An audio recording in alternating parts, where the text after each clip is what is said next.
Oh, Miss Elphaba, the things one hears these days. Dreadful things.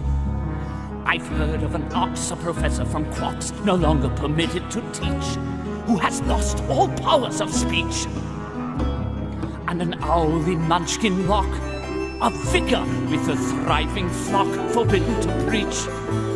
Now he only can screech.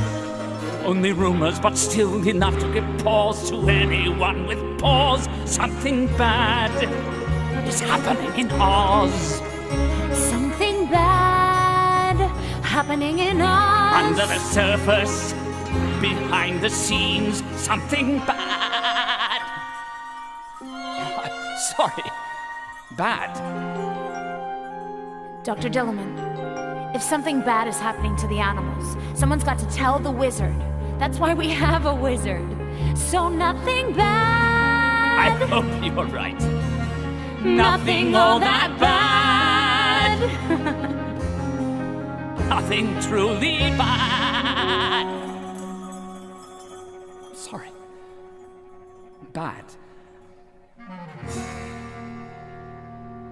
It couldn't happen here in Oz.